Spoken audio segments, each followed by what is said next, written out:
would be forced to take these courses and hear about the other and may not even understand it. Or if they do understand it, then they try to go to New York and become some kind of lofty sophisticate in some institution. You know, museum intern, publishing industry. They go into some media thing. But it's useful to know what those terms are, because someday you're going to be, definitely, if you hadn't met me, you'd be sitting around with some educated college kids, and they're talking to you, and they would start bringing up these ideas, and you wouldn't know. You wouldn't know that word, but now you know, so you're fully initiated into the... Finally. Final initiation. And also during the Middle Ages, there was like a hierarchy in this type of entertainment. There were like the jongleurs. Yeah. The jongleurs. Jongleurs, you say? Yeah. And the troubadours. The troubadours were like the ones that were talking about higher emotions, and the jongleurs could be sometimes rude or vulgar, right, funny. Low art, lowbrow. Yes, some became troubadours, but there was also troubadours that went down in the hierarchy to become only jongleurs. Interesting. But Frank Zappa plays with both, with the troubadour. Yes. Like he can do this amazing music, and with the jungler, with the vulgar. Yeah, it's so good. It's good to say that. And he did that because it was more effective. Instead of preaching people with all these higher ideas and complex philosophy, and he will do the opposite. He will say something to provocate the audience. Yeah. And like, for example, this song, he says, "Broken heart is for assholes," and he will say things against romantic love. And yes. And this makes people react and say, wait a minute, this is not true. Love is important, and this and that. And so it makes you react and think. Yes. An argument, maybe only for yourself, but that would be more effective than preaching, and he will do that a lot. He will say things that are really provoking. You know what he was being? He was being the other for people. He's putting on the other attitude, the other philosophy, the other idea. He was acting out the other role. Yeah, that's true. Yes, and we could link with this thing that is so important now. Trump, without knowing, without being aware, he's being a troubadour, and, yes, and he's also doing this. He has provoked the most discussion in media, the most reflection, the most articles. So by really saying stupid things, a little bit of juggler in there as well, troubadour. Bit of a juggler, yeah. Yeah, he's yes, he's more a juggler, yeah, than a troubadour. But no, he's a troubadour. He's not. He's taking the high road of saying, I'm not paid for. I'm independent. He's taking a bit of a lofty attitude about himself, that he's not a vulgar, connected, bribed politician. So he's not just yes, and in the book you sent me, The Culture is Our Business, McLuhan starts writing a whole book. Is just like slogans. Yes. Like a series of slogans, like ads. Yes. And that's the way Trump speaks. Yeah. Like he just says, let's make America great, and short phrases that people can remember. He's not really making a big discourse, or he doesn't even talking about politics. Right. He's not engaging in the dialectical arguments. He's putting on people. He's wearing the audience with the guise of unifying the tribe. And he's not going to get bogged down in factional fighting, which the literate journalist requires. And McLuhan said that the literate person is a dupe of ideas. Because they're literate and they have ideas, they are suckers for ideas. Trump's not offering any ideas, and all the literate media journalists are outraged. This guy has no program. He doesn't know what he's going to do. He can't talk intelligently. Well, he's putting on the emperor. The emperor doesn't lead anybody. He just wears the tribe. So he's wearing, he implies, for some people, he's a leader of a movement. He says, we have a movement, but he doesn't have any program. So he's even outdoing Wall Street. What was that called? Occupy Wall Street. They didn't have any agenda. So he's wearing the American myth of a country that's been ripped apart. It's been destroyed, and he's going to rebuild it, and he's not presenting ideas. The post-literate audience does not respond to ideas. They respond to the multitude. And, you can't, you get me on Charlie Rose, which is a big watched program, I assume. I'll say this stuff, and everybody will go, holy shit. It's obvious what I'm saying once you know how to say it. But the journalists in that, they don't want you to know this. They want to make ideas seem important. They don't live as ideas are, if ideas are important, because they're always making new ideas every day in their articles. So there's a great hypocrisy that Trump is exposing, more than maybe he realizes. Definitely. Yes, and he's the artist of the emotion of multitude. He's not. I don't know if that's ionic. I mean, in Buddhism, is it Hinduism? The god comes to the major spiritual leader, and he has to decide whether to go to war or not, and then he goes to war. So the spiritual leader has to has to figure out whether he can accept war. How's that relate to Trump? I forget what I was going to say. Is he offering a war? I don't know where I was going to go with that.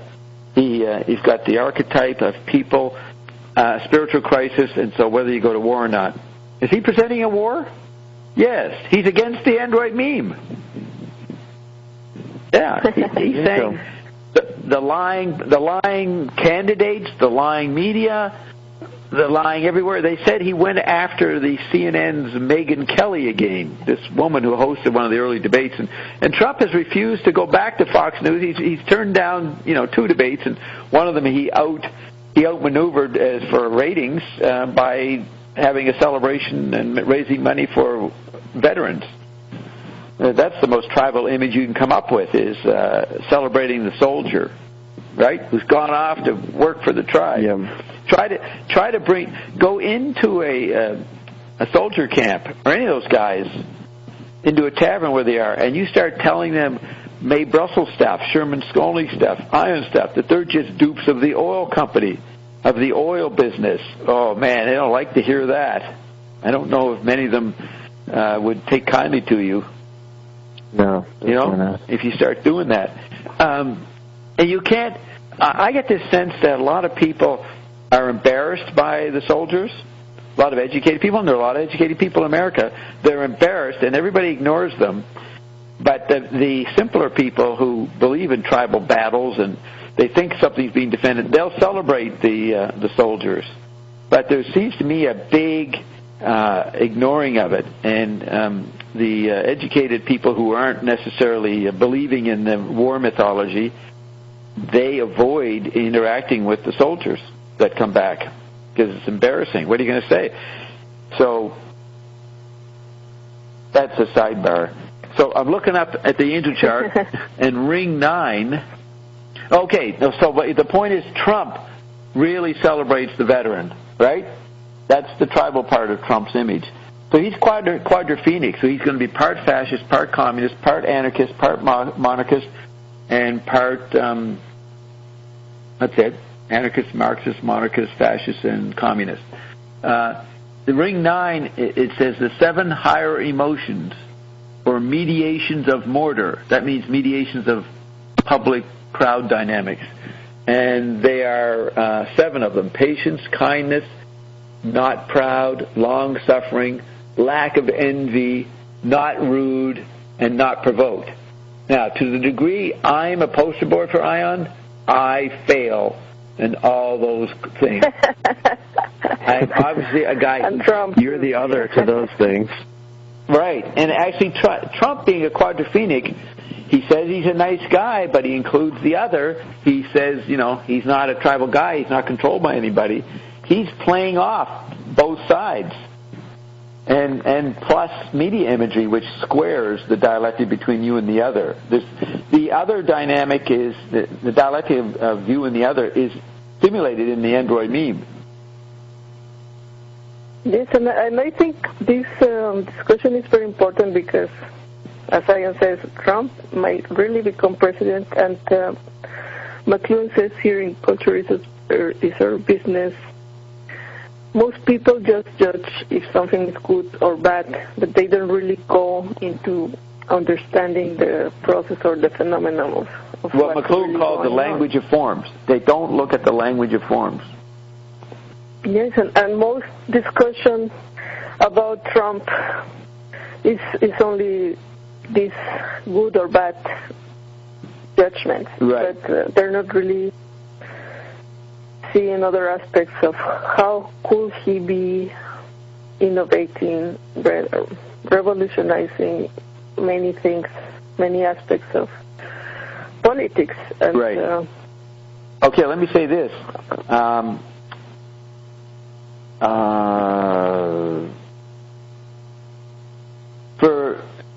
For many educated people, politics is not taken seriously. It's considered a con, or at best a game, and it's tribal imagery warfare, iconic warfare. So, what is it about a game?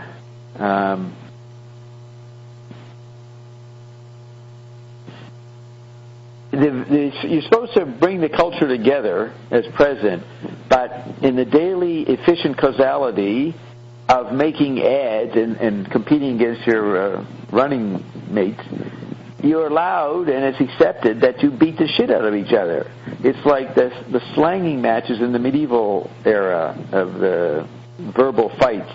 But you have in hip-hop or rap culture, they have these competitions where guys insult each other. And because it's a cynical, detached, barbarian world we're in now, in relation to literate values, there's no more decency, then the daily of slanging and insulting each other goes on, every minute in politics.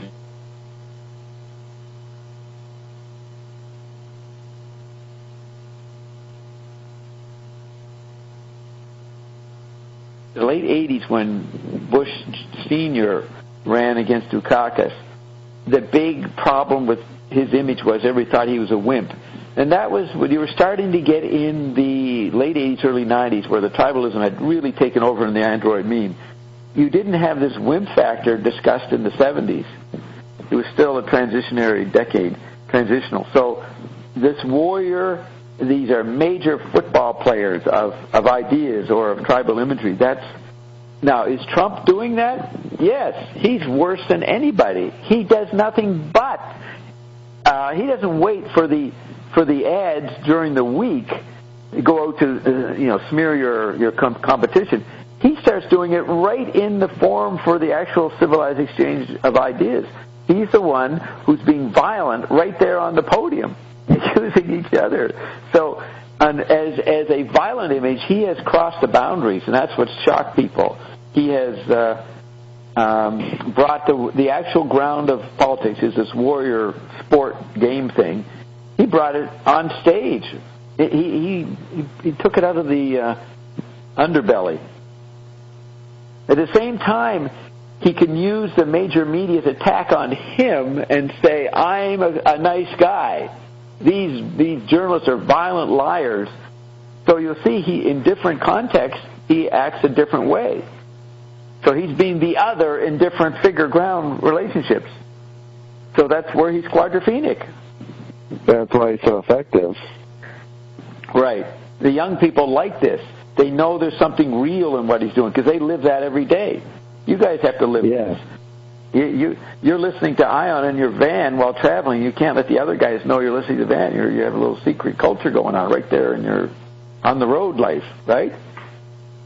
Kind of. Yeah, we don't keep it a secret, but we don't. It's not something that we're trying to make like a conversation with everybody. Right. You have to respect the tribal indifference, tribal cynicism. I think that if Zappa was alive, he would be discussing Trump. Oh, yeah. Like we're doing now. And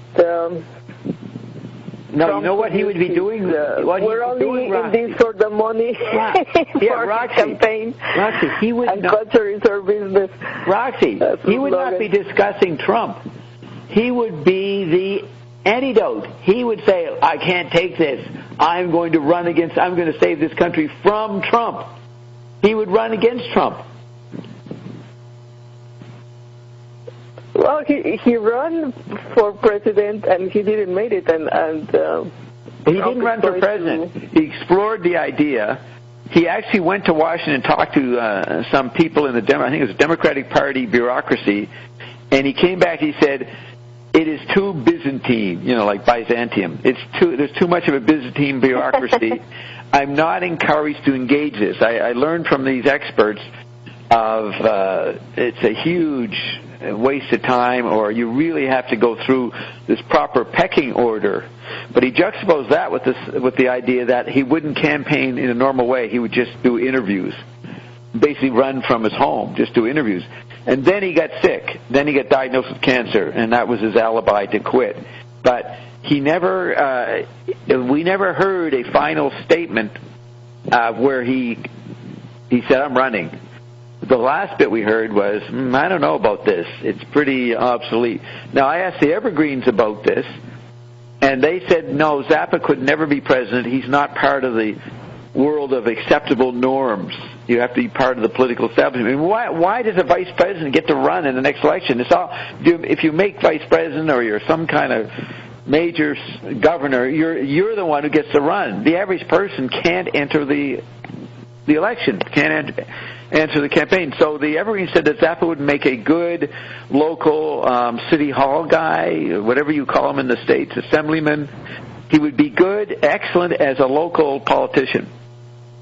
He'd probably be a leader. He probably could get to be mayor. They never said that, but he could be mayor. But you see what I mean? He's high school. He's not college level. Congress is college level. I mean, that's the point. These idiots who... You see this in the TV shows like House of Cards, Ambassador Secretary, whatever that one is.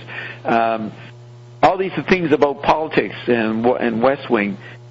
It's normal if you get to be vice president, then you can run for president.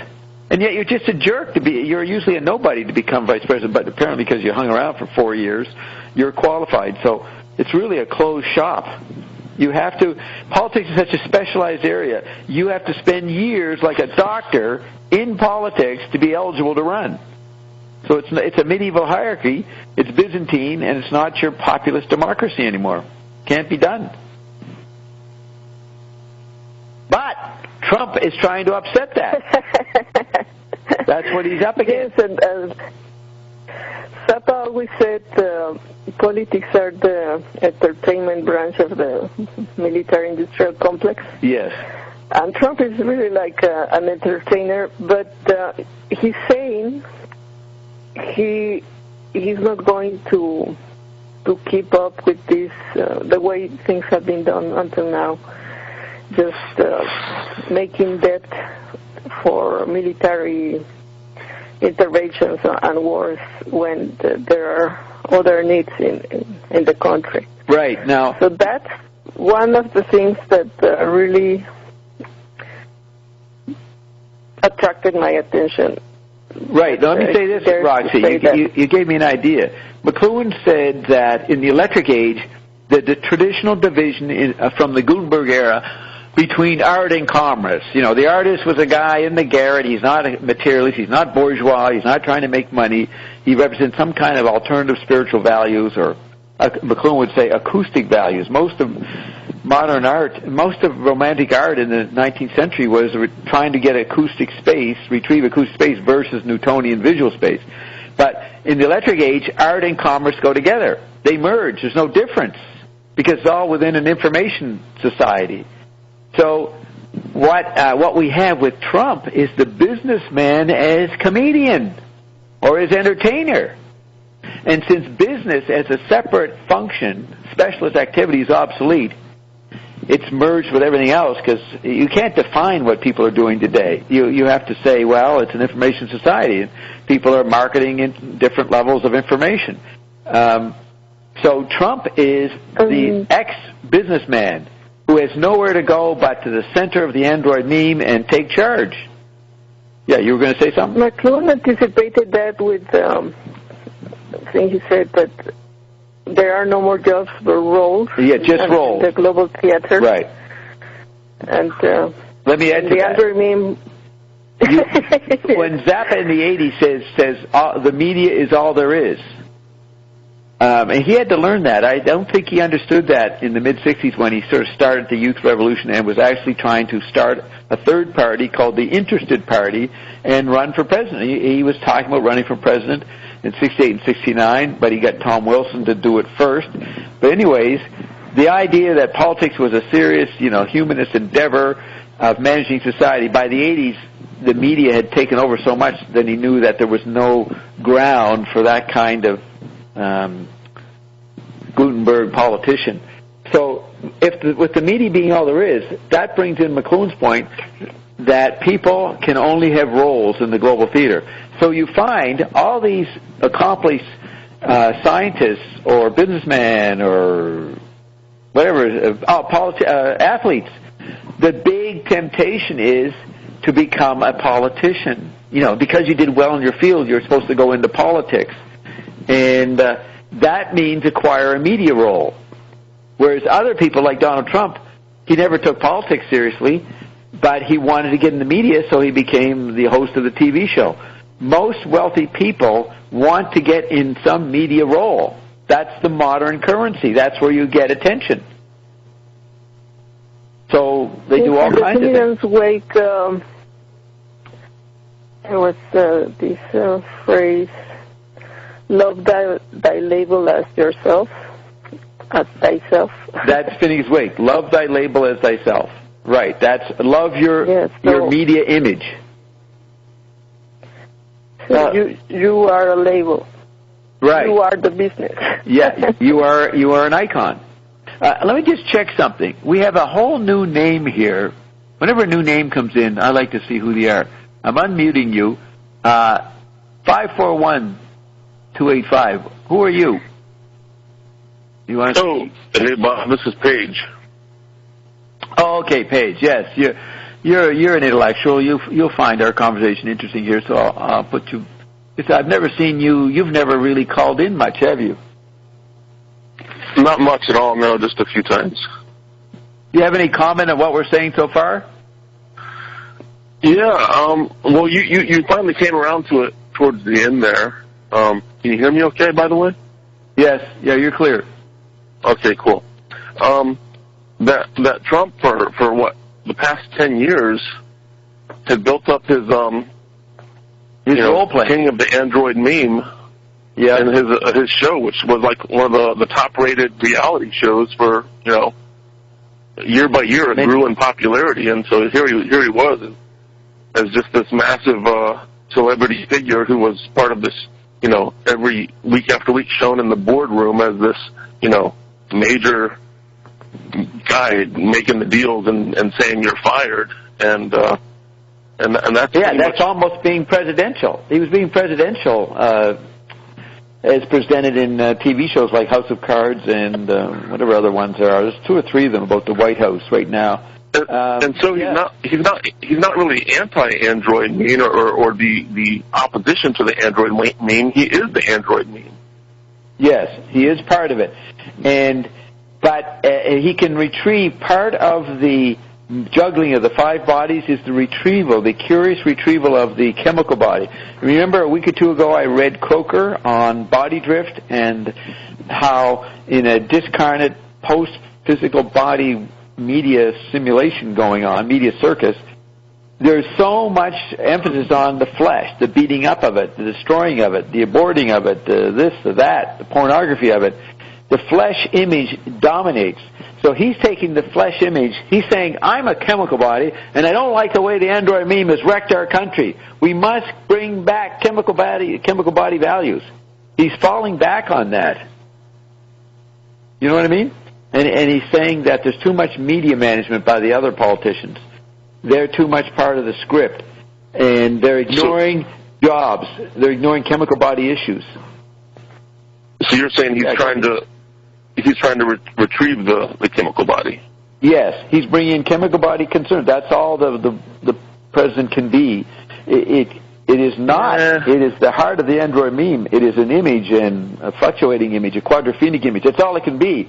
So Trump is being a bit unconscious, unaware, naively doesn't understand that his values cannot be created. Or he's super planned, and they put him in the apprentice thing, and he's had a plan for 20 years to become this role he's got, and he has some secret backers. Now, when I bring this up with Ion, you'll hear it when I play it. I think it's the case because there is an episode of The Simpsons where they present Trump as the presidential candidate. So many people are saying that was already planned a long time ago, and he has these secret backers. Right. Now, Ion, you'll hear me when I play some later. I'll play my latest talking to Ion.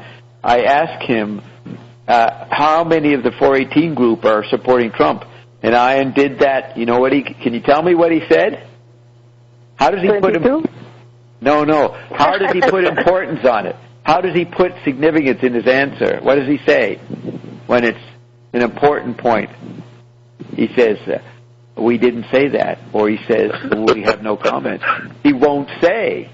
So when he won't talk about something, it has the tradition in Iondom of being, that's too heavy. That is probably true, and then Ion is bound by secrecy not to tell, you know? Yeah, well, I think his secret backers are, well, pardon me for being, semi-conspiratorial, but the Clintons, the establishment. Oh, that's interesting. You know who the backers are? In the end, it's Iondom. We are causing him to be noticed because he's got the RNA drops around him and other factors. Yeah. And I asked about the Chinese. I think this is in the recording. I said, "What about the mountain? What about the Chinese?" No comment, Bob. No comment. You can't know that yet, Bob. There is some serious. I also asked him if Trump is the trumpet of the apocalypse. Yeah, that was good. That was really good. Like, wait a minute. Roxy, what did Ion say? Did we get a clear answer? He didn't really answer about the trumpet thing, right? I was asking yes, but he suggested that's right. Okay. Yeah, I may not have heard it. What were you going to say, Paige?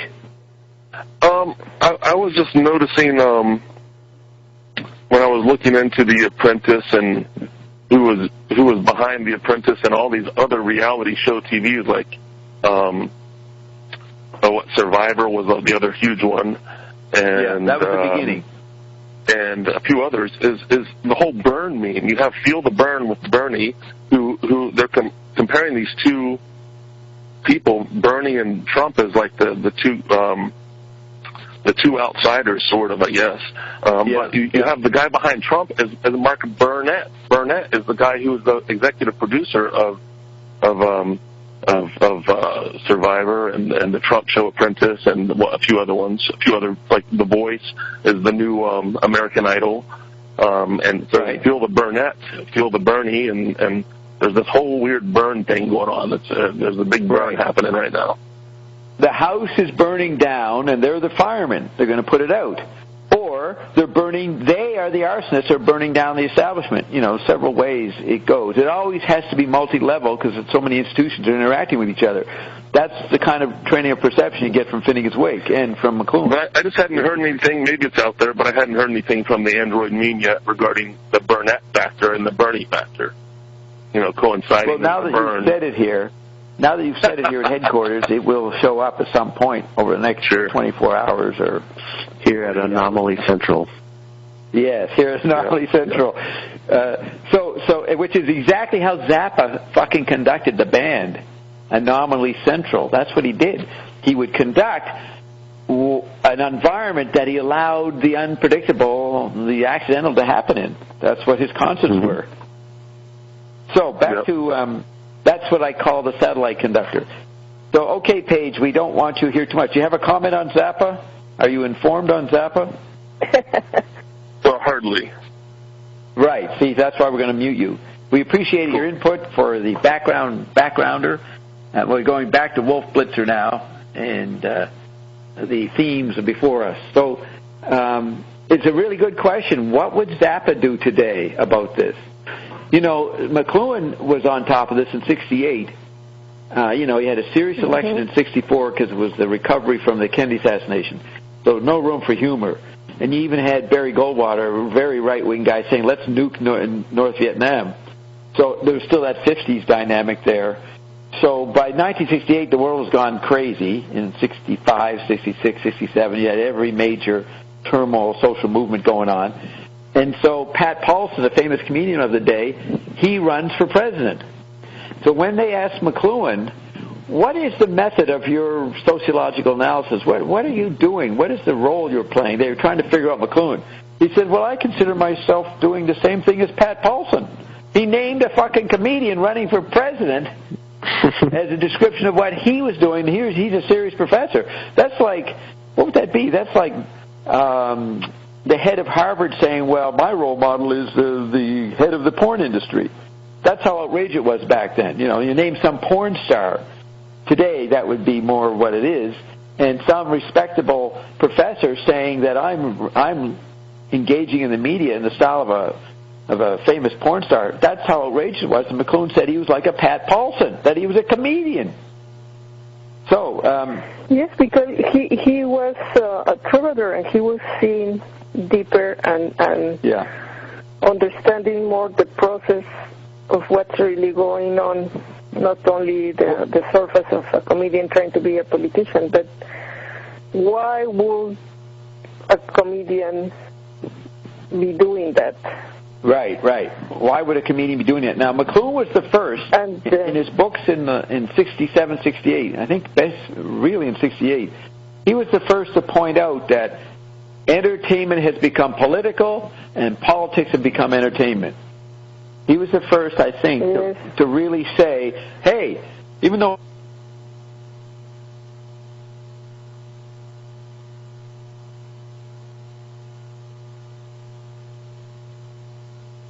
gets assassinated, it was a serious world. McLuhan recognized the entertainment, the amusing ourselves to death aspect that was sneaking up on everybody. And I think Zappa... Yes, and with the TV... He said everybody has to do his thing. Also, Zappa used to say that. Wait, did you say Zappa said it or McLuhan?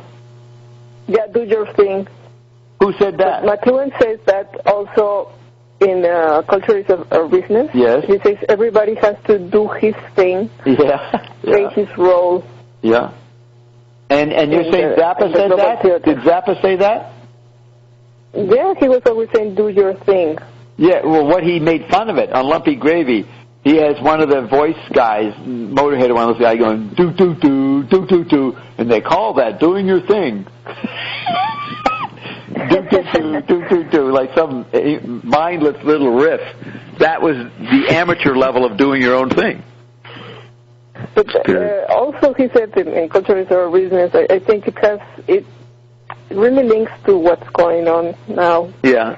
Because he says ads are like the cave art, and cave art was usually put in very deep places where nobody could see it. It was an art of ESP. Are out, but are not really to be seen, but to influence people from a distance. Yeah, when I used to tell people that, Roxy, I used to tell people that ads are not meant to be noticed. Everybody said, "But that's nuts," because everybody had the conventional view that ads were brainwashing, and they wanted to get your attention, and then they'd seduce you. They thought that you had to get your audience's attention to be noticed to influence them. They didn't understand that you influence them by being on the sideline and being part of the hidden ground. It's like everybody watched the program and then ignore the ads. And things are hidden in plain sight, as you said. Yeah, hiding in plain sight. And the troubadour is the one that finds the secret. The hidden. Yeah, the hidden. There is the hidden in plain sight and the hidden, but most things are hidden in plain sight. Right. Plain sight. In the world, you're in the art community of Berlin that you've been part of for 20 years. I'm not sure if this applies. It probably still applies, but definitely the generation before you. There's no way they thought advertising was art. McLuhan would come on and say, well, the arts are all obsolete. We only have one art today. What's that? Advertising. What do you mean? That vulgar shit, that commercial crap, you calling that art? He goes, yes. And he would explain it. Now, that's a counterintuitive statement. There was, the real art was sitting right in front of everybody. And it was team. He said more research goes into advertising. It's the biggest budget. And it's teamwork. You can't be an individual artist anymore. You know, the Gutenberg rule. Yes, and McLuhan said, the artist, the troubadour, is the one that discovers the processes that shape us and mirrors the environment. And that's why he had an expanded view of what an artist is. Yeah. I mean, he would consider Trump a big artist. No, wait a minute. Wait a minute. No. And mirroring the environment. Wait a minute. Here's what's different. He says in Cliched Archetype, written in the late 60s, that everybody in modern, first world media world is forced to be an artist. So to be an artist is not a special position anymore. Then he would quote the Balinese who say, we have no art. We just try to do everything as well as possible. That's the values Americans have. They try to be loyal, they try to have different kinds of values, but they try to do everything as well as possible, and they don't know what art is in the old sense. That's not there. So if everybody is forced to be an artist, to adopt an exploratory attitude because you're confronted with so much new stuff no matter where you are in society, you have to become like an artist. So what is the artist? What is the new definition? And so McLuhan said the artist is a man of any field, humanistic or scientific. In other words, not a painter, not a musician. It's anybody in any field who's aware of the consequences of the technologies in his own time. In other words, you have to really see through media effects. And the only guy who could do that was McLuhan. So McLuhan was saying he was the only artist around today in his era.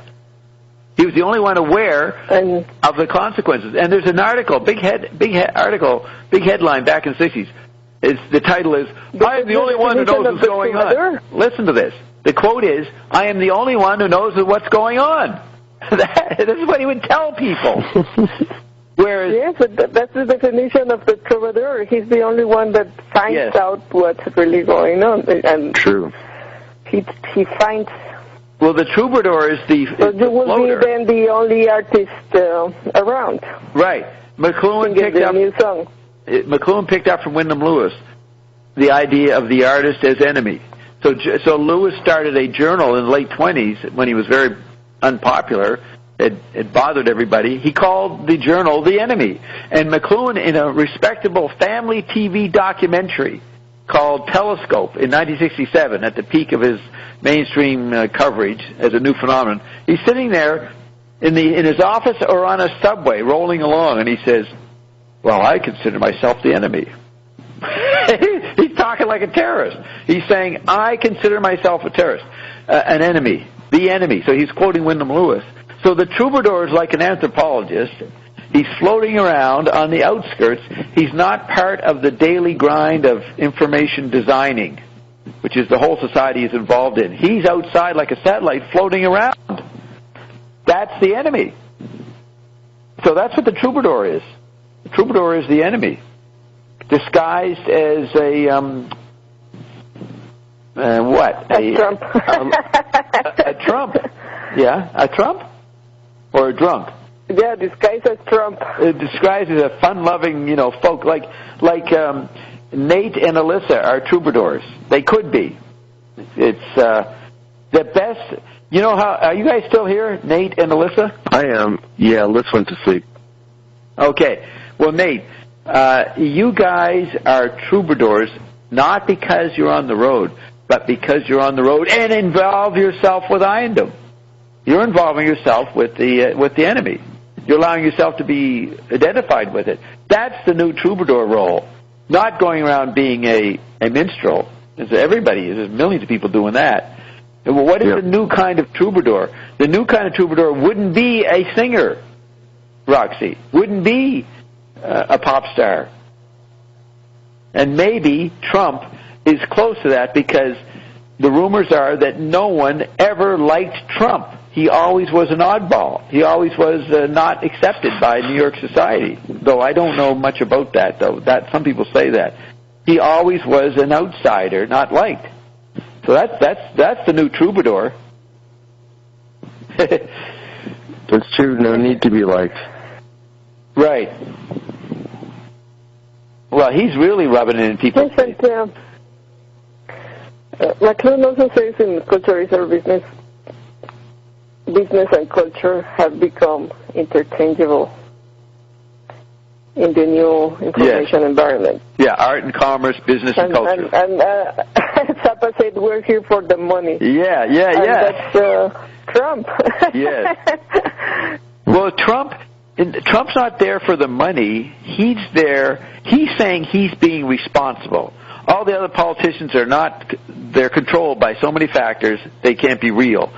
He's saying, I'm serious, I'm real, because I don't get tied in through the purse strings. I'm free to really do stuff. So he's actually, I have always said the White House is the only real information center of the Android meme. So if you want to be an artist today, you've got to go towards the White House. So the fact that he's upsetting the whole process really makes him become almost an artist. The new kind of artist. I don't know. I don't see him as being aware of the effects of technologies the way McLuhan defines it.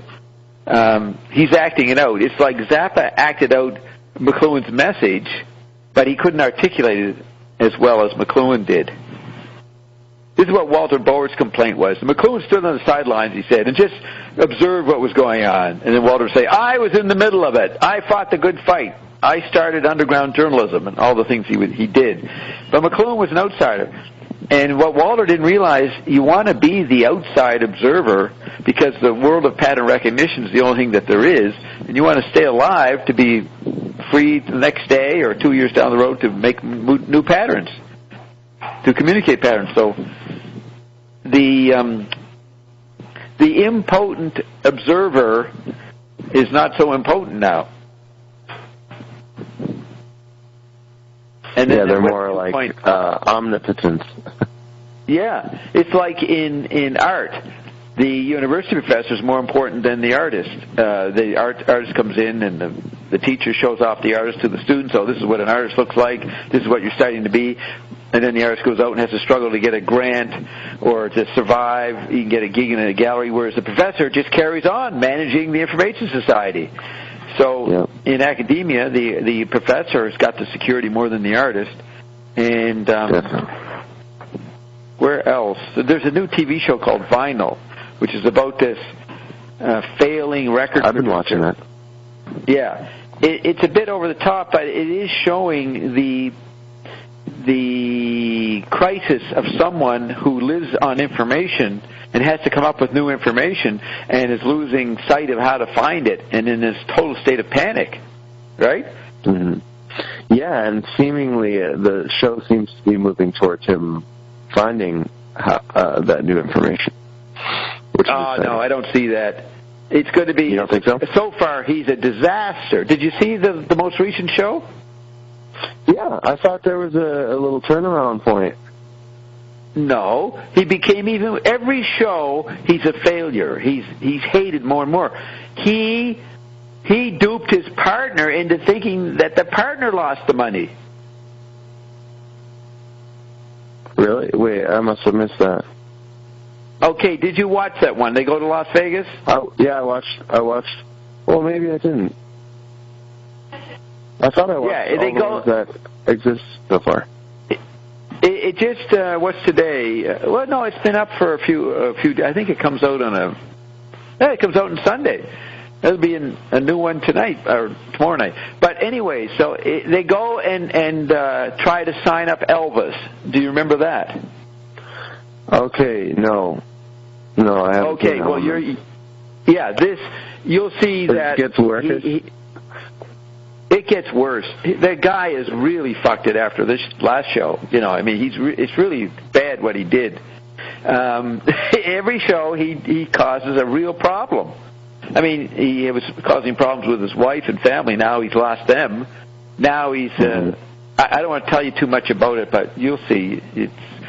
I think it's obvious what happens at the end.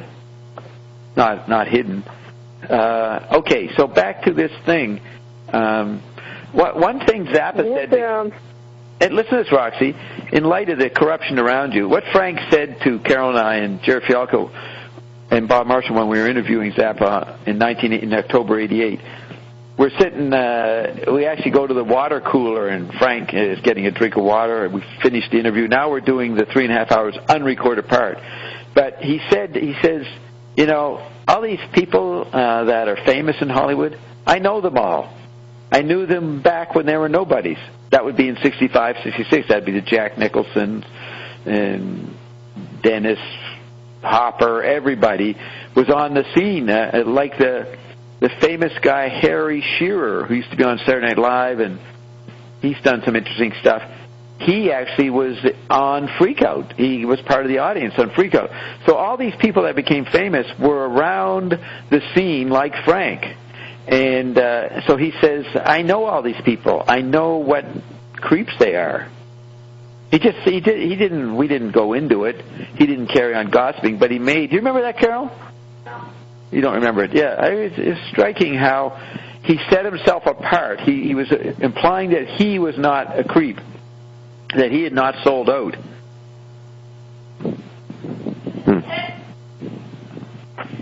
Well, if you read Barry Miles' biography, Frank was a real creep. But Barry Miles was representing the Allen Ginsberg New York faction out to smear Frank's image. So it's I recommend the book, Zappa by Barry Miles. It's a good confrontation of the other image of Frank. Frank is the other, not the hero that most fans see him as. His incompetence in all kinds of activities, including how he alienated his own daughter, Moon Unit. So Barry Miles, who was a great fan of Zappa in the late 60s, was one of the best journalists. We've read excerpts from his good interviews, weeks ago. He somehow got turned off to Frank, and he dedicates his book to David Wally, who had the falling out with Frank when the first biography was being made about Frank by David Wally. So there's an interesting story. It would be good we should call up Barry fucking Miles. Now, Roxy, there's someone I'd like to interview. I'd like to confront him about all this. Really, let's go into what is your motive and force him to explain himself. Then I'm going to do that. We're going to get in touch with fucking Barry Miles because I know his history. Okay. I knew David Wally.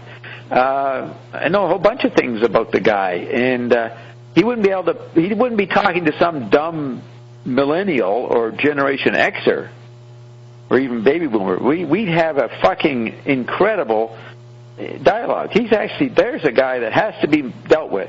I mean, I've put him down. I say he represents the Allen Ginsberg, old humanist Gutenberg values of a poet, whereas Zappa was a new kind of poet. And the book writers don't like the new kind of poetry that McLuhan and Zappa were pointing out. Hey? What do you think of that? Yeah, it's threatening. They thought that this... What, Rob? Actually, real culture is just like business. Right. It's business. And Zappa was very proud of being a businessman. And, of course, in the late 60s, early 70s, it bothered the young rock critics. This guy's too much of a businessman because they were romantics. They liked the Ginsbergs and the Lou Reeds and the, Tim Leary, just the renegade guys out there bashing the establishment and then sort of going nowheres with their movement. And they didn't like the efficiency. I remember seeing Tim Leary in Canada at a comedy store, forget, Yuck Yucks, right? Isn't that what it was called, Carol? There used to be a comedy circuit of clubs in Canada called Yuck Yucks. So Leary shows up in April 1980 after he gets out of jail, and, of course, I'm in the audience, and I'm going to make sure the issues are discussed. So I confront him about McLuhan, and it was not a question period. He would do a bit of a humor thing, but then he was ready to take questions. So I bring up McLuhan, and he didn't have much to say. He says, well, he just lives down the road, just something like that. And, 8 years later, he's really promoting McLuhan, and that's when we go and you can see the interview dialogue me and Nelson have with Leary.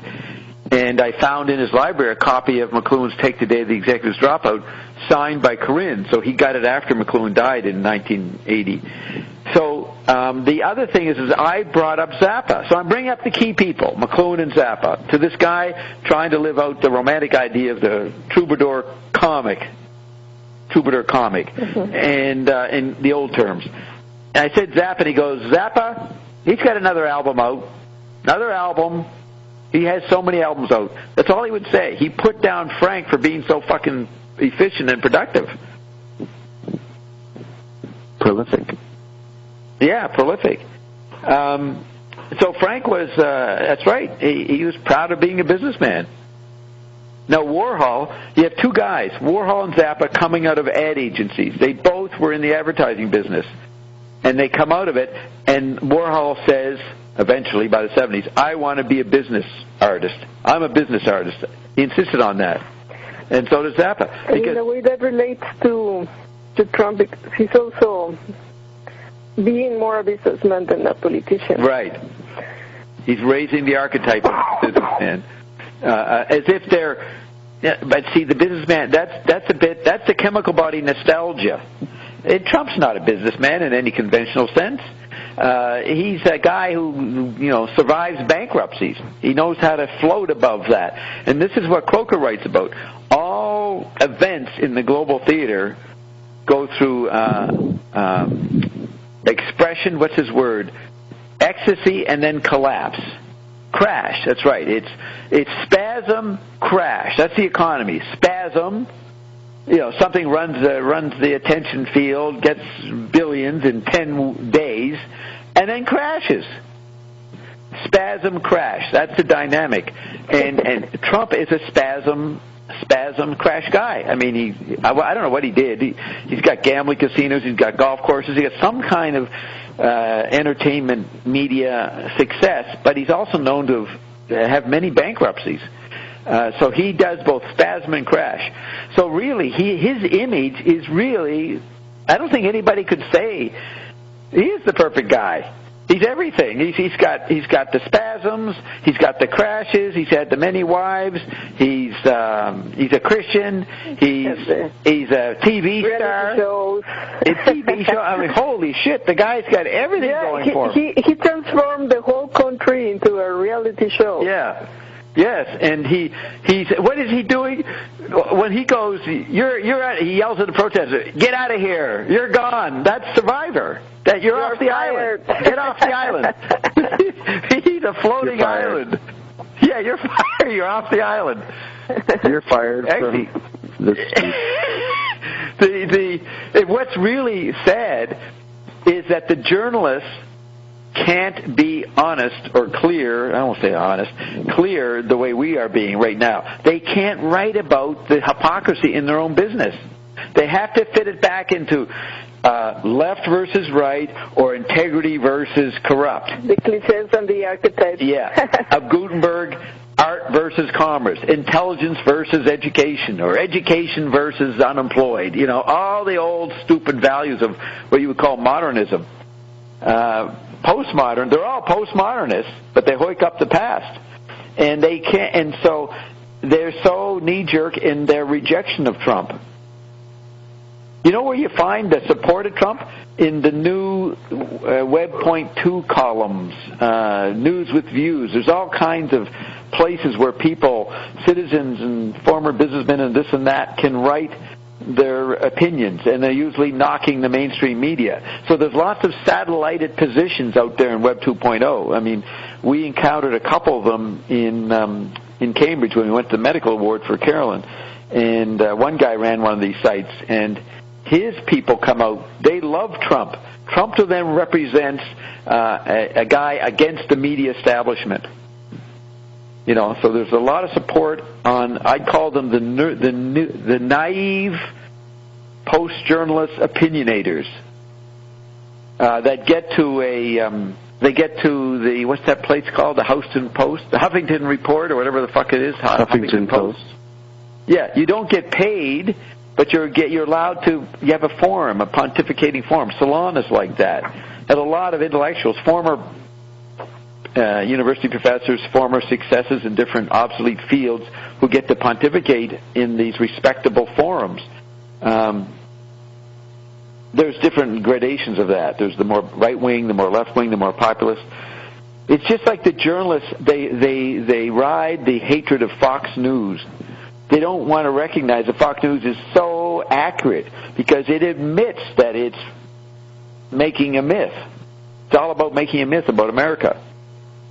It celebrates making a myth. It makes shit up. And the journalists get really mad at that, the old POB, print-oriented bastards. So, anyways, there's nobody saying much like I'm saying here. Nobody. You might get occasional McLuhanist college professor talking about it. I am your greatest fucking critic. I am the greatest, the only artist alive today. Well, we know that. I don't. You guys already converted to that, right? I am the Trump. Yeah. Trump. Probably. Let's just say it is. And here's what I'm saying. What is my art? The art was the ultimate alchemy of retrieving ion. That's the art. That's my my canvas. That's my movie. Well, that's the ultimate finding. The ultimate finding. I'm the ultimate troubadour. I am the final, last, and complete troubadour. What is it? Yes, because it's the ultimate finding because it's really the finding that is explaining everything. Right.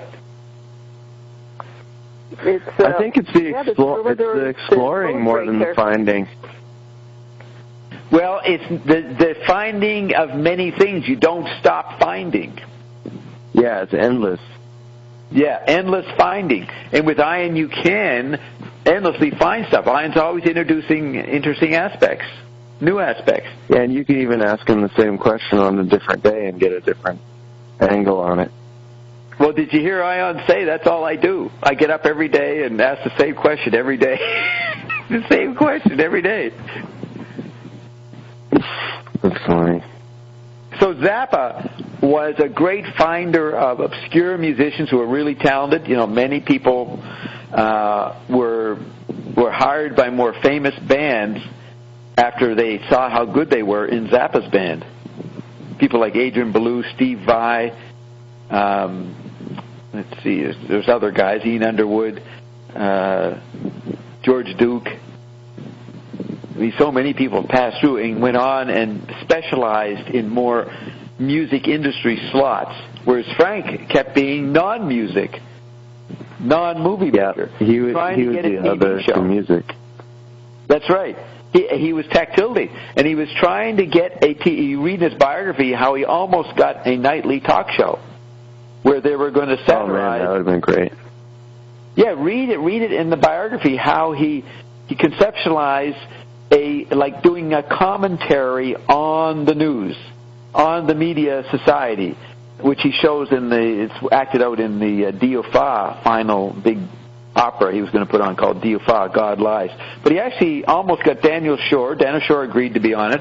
They were going to analyze all the other TV shows, all the other information outlay. So, and he knew that would be a real important position if he could get into that part closer to the center of the Android meme. And, of course, he was denied. They wouldn't let him. Anybody who was reasonably open-minded... He would have become too popular. No, I don't know if he would become popular, but they... everybody knows that Zappa was kind of a good show. So the only reason they never let him was they were afraid. And he was already blacklisted in music, so they weren't going to let him do that. He'd be too smart. He'd be, in that sense, he might have become a Trump, Roxy. He might have become really popular as a spokesman for the cynical, for the ones not impressed with glamour. The enemy. Yeah.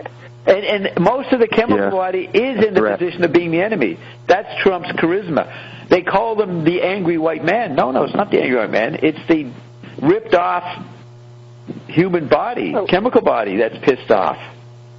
Not limited to angry white men. There's all kinds of people angry for all kinds of different reasons, different ages, races, and ages and sexes. So the journalists want to limit it to they want to keep it on the man versus woman level, so that gives Hillary a chance. She can say, I represent the women, and we're up against this patriarchal asshole. So, what was that point there? Trump is representing nostalgia for the chemical body, trying to get control. And it can happen because the Android meme's shrinking. The Android meme is smaller than you now. It contains huge environments, but you can float around the Android meme and attack it in many forms. He is really the Web 2.0 candidate. He's representing the blogger.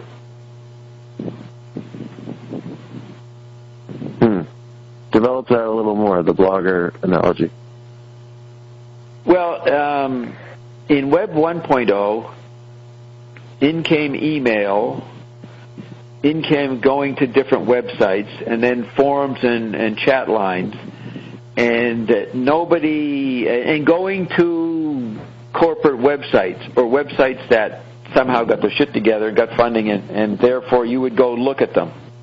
Well, with Web 2.0, which begins with MySpace, and then YouTube in 2004, 2005, and all the other super angelization of the digital discarnate body, you started to make your own space, and you could broadcast.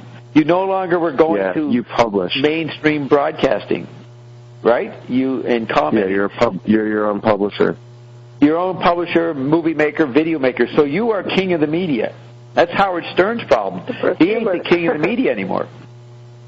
He can't be the king of the media. But people do. Little man looks for a central image. They don't want to have total power and make their own world. They want to have somebody being a bigger world than you that you can bug, that you can snipe at, that you can dance on the toes of. So Web 2.0 was everybody broadcasting their own objection to the mythical virtual supernova of some centralized place. But as the 2005, 6, 7, 8, and 2010 unfolded, there was no center. Yeah, everybody had spent enough of themselves trying to find that center, and then it took long enough for people to realize there just isn't one. Right. Well, the last one was a sitting duck. It was dumb George Bush, or the guy who had the dumb image. He actually, played possum. He played dead. He said, I don't engage in the information environment. So he survived 8 years by not engaging, and everybody just taking pot shots and trying to figure out how we're going to get out of this mess. This icon out of the White House has been ruined by the dumb George Bush and his horrible, stupid wars that led nowhere. So he was the final dead corpse of the center. So what is Obama? Obama is the mystery candidate. Nobody knows if he's even an American. He represents some kind of intergalactic invasion. There are websites out there that show that he, as a young man, went to the moon on secret missions with the CIA. Now, that's Albert Weber's site. And there's a whole industry of these guys that go around on the New Age circuit saying that they worked with Obama when he was 22 years old and went to Mars. There's a lot of that kind of information out there. And then there's the more mainstream that, okay, he's not even an American. So there was no president after George Bush. Obama is a different phenomenon. He violated all decorum by going on talk shows and stupid shows and entertainment shows, right? He broke the barrier. It's like there's what is that? The division between serious, responsible public space and a comedian broke down. Yeah, I suppose. I mean, other presidents went on shows and stuff like that. No, but it didn't feel I don't even so follow it. like. Hey, Nate, I never followed it, but I would find out later. Oh, my God, Trump went on, and he named some show I never heard of.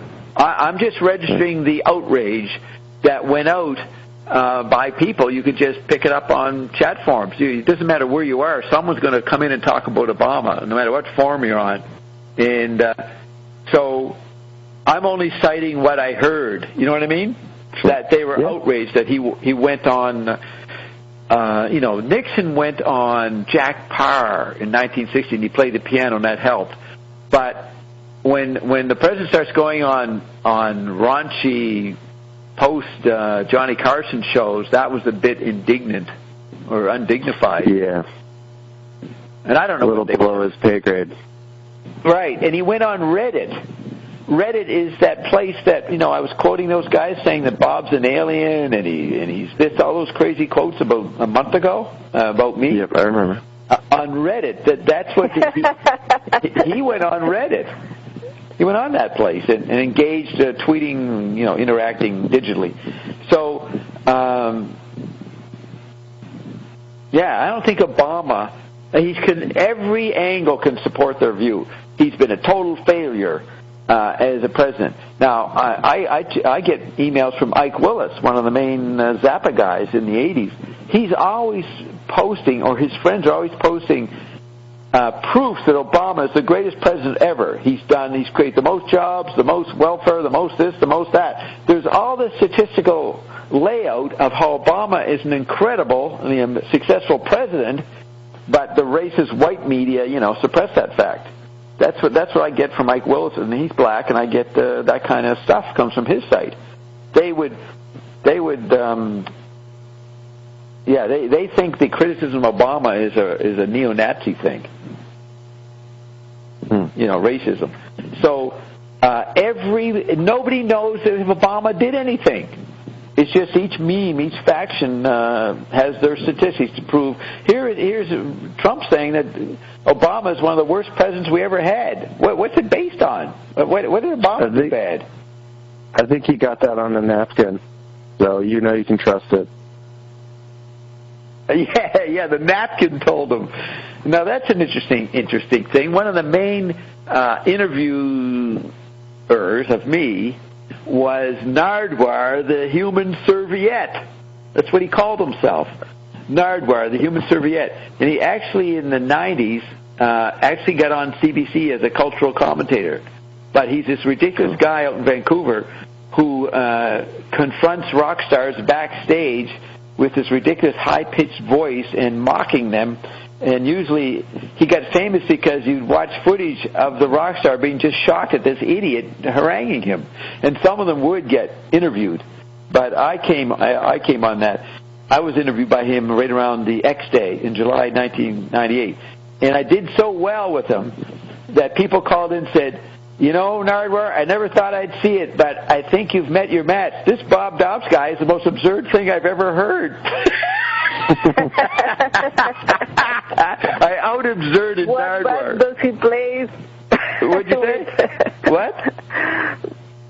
Which band do you play with? Which pun? Which rock band? Rock band. Yeah. Which rock band? Church of the Subgenius. I was on there because of the Church of Subgenius, because it was the famous X Days, July 5th, 1998. And he was enough young guy to know about Church Subgenius, and he heard that there was this real Bob Dobbs, and he was genuinely intrigued. He couldn't believe it. And it was in the news in July 98 because they were having their big X Day. That was the day the UFOs were supposed to come. And they made a video. They all met in upstate New York at this resort, Stang and everybody, and there's a long video of all the weekend activities. Well, what happened when the UFOs didn't come Sunday morning at 7 o'clock on July 5th, 1998? They took Stang and they threw him in a pond and tarred him with pink feathers. Okay? So I was given the video of all this, so I watched it. So there he is, standing there crying, pretending that Bob's vision was a lie and the X's didn't show up on 7 o'clock the morning of July 5th, 1998. So somebody in the audience says, I guess the Canadian Bob was right. And they start praising me. And Stan goes, yeah, go to Canada. Yeah, you guys go hang out with him, that idiot, that creep. So I've actually discussed at the last act of the fucking performance. Nice, the first and the last. Yeah, the first and the last. Everything is about you. Yeah, it always becomes about me. It's incredible that it's all about me and how I remain a successful, low-profile guy who does not have reporters hassling him. Yet.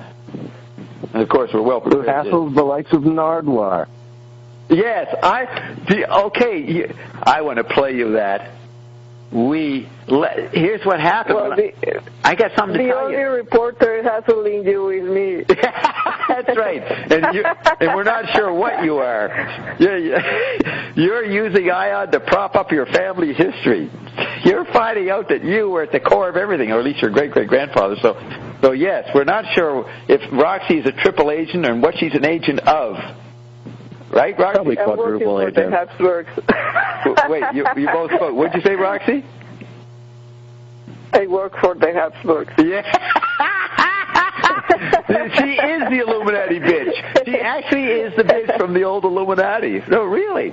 Roxy could be, if you look at what she's finding out and what Ian says about the people that she's investigating, and have you followed enough of this, Nate, to know what she's discovered in the castles and all that? Not a lot of the discovery. I just know that's been your main line of research. I know that was a shift, do you think the last year or so or something like that? You mean caused by Roxy?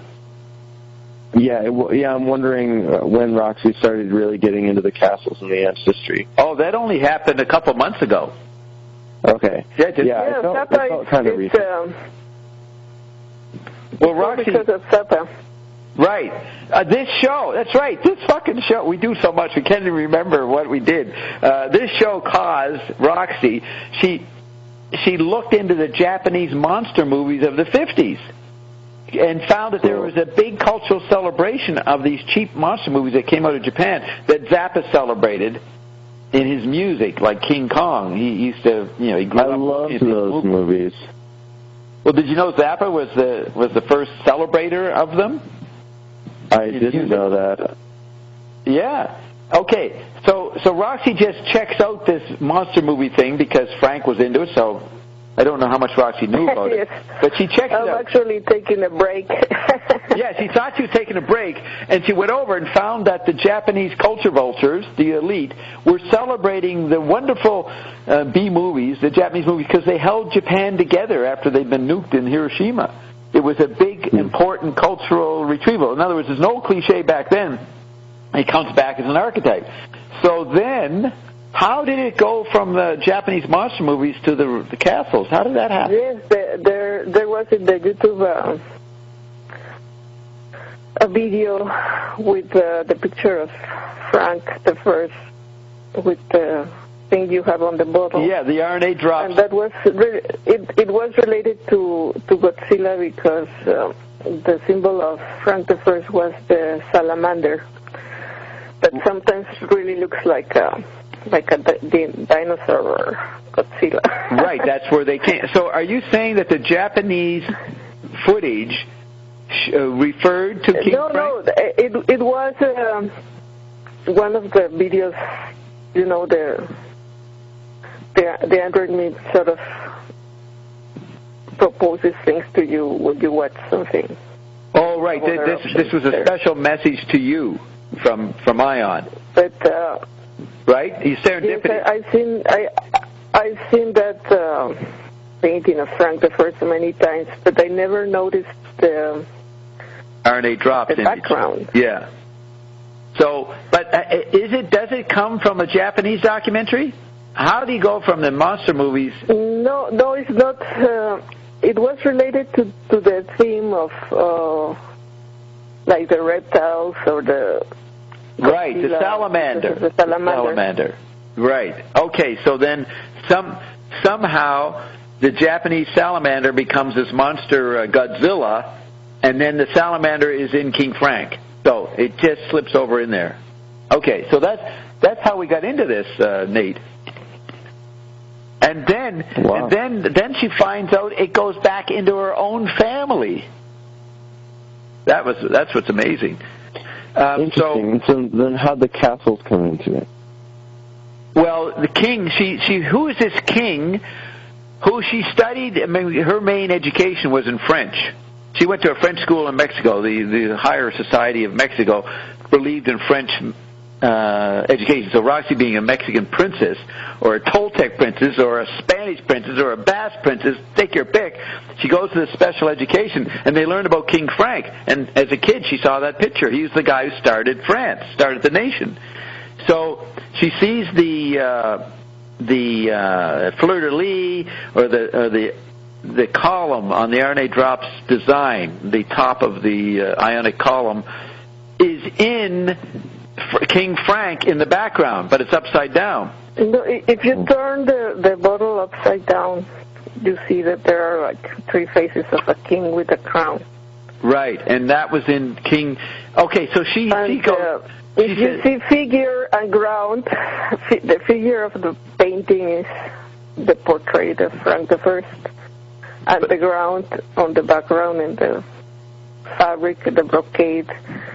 You can recognize that face that is in the bottle. Right. So here's what happens, Nate. She looks, who is this King Frank? She looks into who he is and finds out that he was the last friend of Leonardo da Vinci.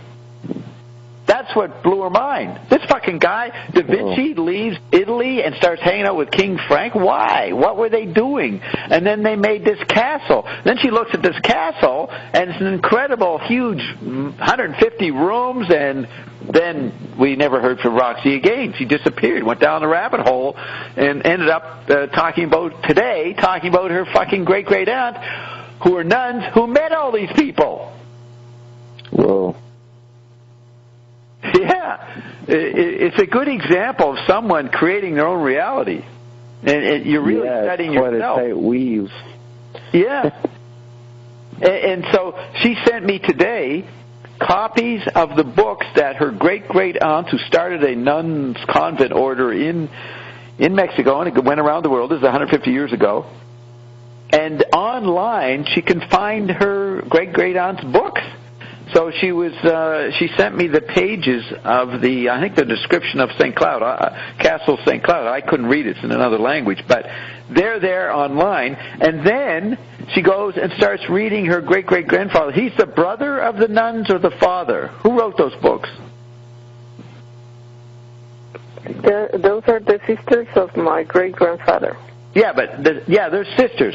Sometimes I think they're the father. And my great-great-grandfather was the diplomat, and he also wrote many books. So the guy who wrote the books is the brother of the nun sisters, and so it's not the diplomat who writes the books, it's the son who writes the books, right? No, those are the nuns. No, the guy. One of those people, he wrote many books. Remember we found a publisher in South Africa 3 months ago that republished them? The History of Mexico books. Yeah, those are from my great-great-grandfather. Don't say that. Are they the brother of the nun or the father? Who wrote them? The father. Ah, and the father is the guy who worked at the Vatican, right? Yes, he worked everywhere. There's a painting of this great, I don't know how many greats you put, great-great-great or great-great, the father of the nuns.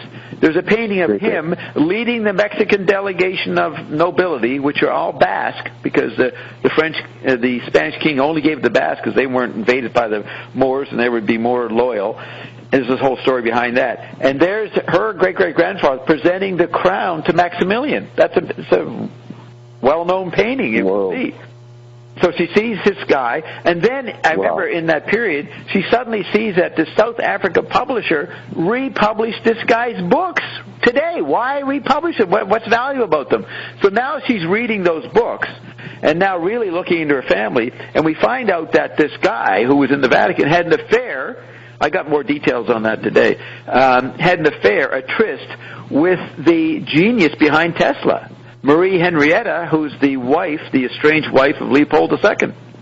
And these people are still alive today, monitoring what they're doing.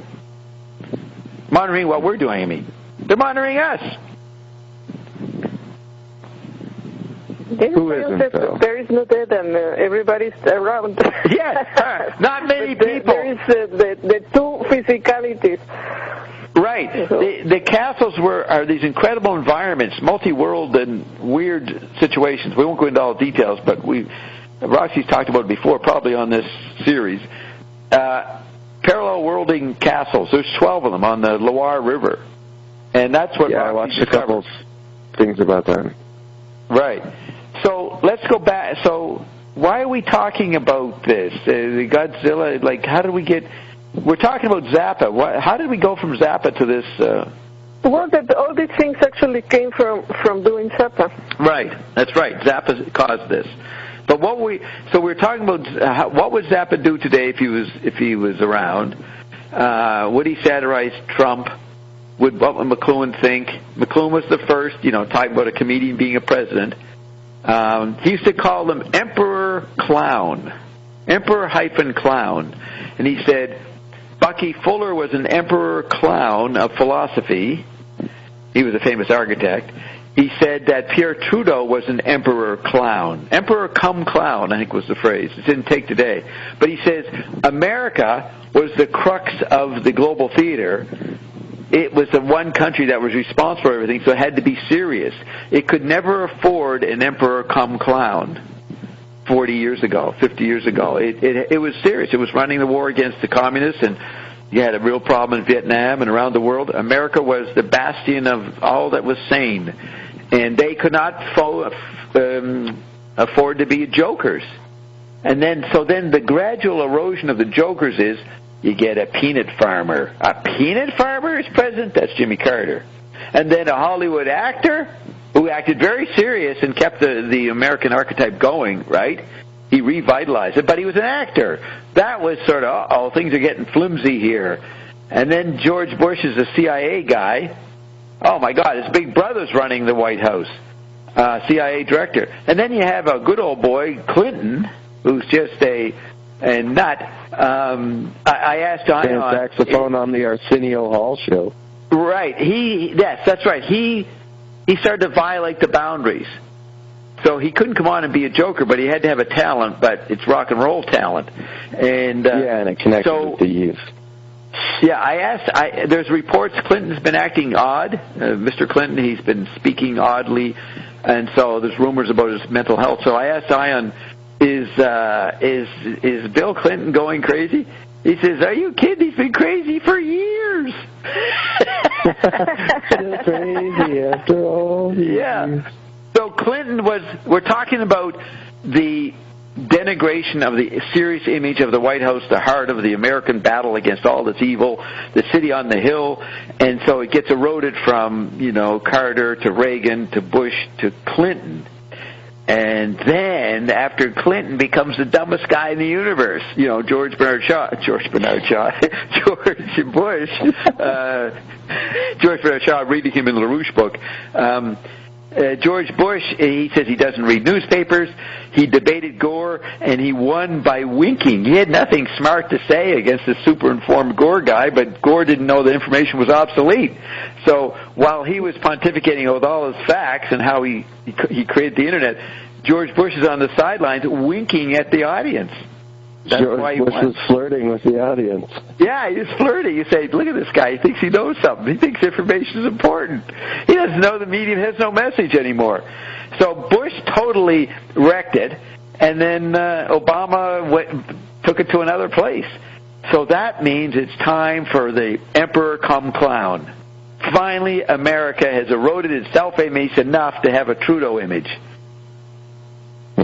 Yeah, you could write a column. Trump is. Remember, he's going to be king. He's not going to be a leader. He's going to be a king. He's not going to be subject to any political, legislative, executive, judicial triangulation and compromise. He's on his own. He's a king, going to create his own space. So he's an emperor, come clown. Awesome. Now, this is supposed to be a show about Zappa. Let's try to, definitely. Definitely, but it is exactly how one would talk about Zappa, because everybody says, in the 90s, they used to say, I wish Zappa was around to satirize the Internet, to satirize all the things that's happened in the last 25 years. Everybody expected Frank to come out with an amazing, beautiful satire of something. And he's not been around, so people have been looking for it. So if he was here, he would talk about the fads. And the fads more and more have centered around the heart of the Android meme, the late Android meme, which is the White House. So he definitely would be commenting on Trump and all these things. So we're trying to figure out what Trump is. This is the kind of thought process that Zappa engaged as a composer. Stravinsky didn't do that. Perez didn't do that. They did not engage in the global theater and battle with the White House image. Remember, Zappa's, one of his great songs starts off, "Dickie's such an asshole," talking about Nixon and Watergate. That's the lyric. Dickie is such an asshole. And Frank could only get away with this because he had enough decentralization in the recording industry to make his own albums and have his own company. Yeah. But he couldn't have put that stuff out. Maybe you can comment in this. Marshall McLuhan said TV turned politics into participation mystique. Some type of politics. Yeah. And it's more like a rock concert. It's not really being engaged in socially or politically or having some ideology. Yeah, ideology. More like attending a concert, a rock concert or a football game. Right. Let me explain that. You've said enough. Ideology is the key point. The public was created by the printing press. One public.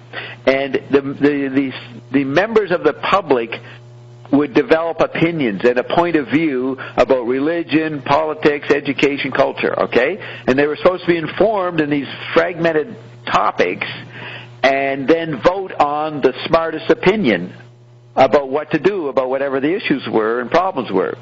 Once you bring in mass man, the electric world, you don't have a public of educated, opinionated, with the viewpoints, a point of view kind of citizen. You don't have citizens. You have mass, angelic, discarnate man. And mass man does not have a point of view. You can't have a point of view. There's too much going on. The mass man becomes a role player and engages in the drama of the moment, the crisis of the day, and that's called the participation mystique. I think he got that phrase from Owen Barfield, who got it from anthropology. The anthropologists talked about how the natives are so involved in their fantasy of their weird tribal world that it was not based on a detached, literate point of view. It was just basic acoustic surround. You're forced to dance. When you live in an acoustic space, the drums are going all the time. You have to keep in rhythm. Or you can drop out of it, just run away and leave the tribal trance. So we were becoming more and more a tribal and trance people. But at first, in the 60s, people said McLuhan is predicting the retrieval of tribal man, tribal, non-opinionated, not subject to ideas, just participates in the drama, the crisis, the war, either as part of the war or against the war. So that was the first image. Everybody thought McLuhan was saying mass man was tribal. Well, one day in the seminars in the 70s, late 60s, in this early 70s, McLuhan said mass man is not tribal. I look around. Nobody's fucking doing a double take. What? Mass man is not tribal. And I listened. And I noticed it. So I started reading his stuff. And I noticed he said, here and there he said, mass man, modern 1960s, 70s man, is not tribal because he's gradually becoming a singular, automated, matrix-possessed hallucinator. There is an autonomy where you start doing your own thing. You don't do the tribal thing like the Nazis did in World War II and everybody fought in World War II. You're now more and more getting isolated by early digital technology, so you're making your own space, and you've got your own transistor radio. McLuhan used to talk about the image of the teenager coming down the street listening to his own transistor radio, not the tribal radio of the 30s. He has his own autonomous radio that he can program or listen to at his own time. You're beginning to get the video recorder where you can watch things not in the tribal trance but at your own convenience. So autonomy is coming in, a disconnect from the tribal trance of the early... Yes, the Walkman is the beginning of the digital phase, you could say. So...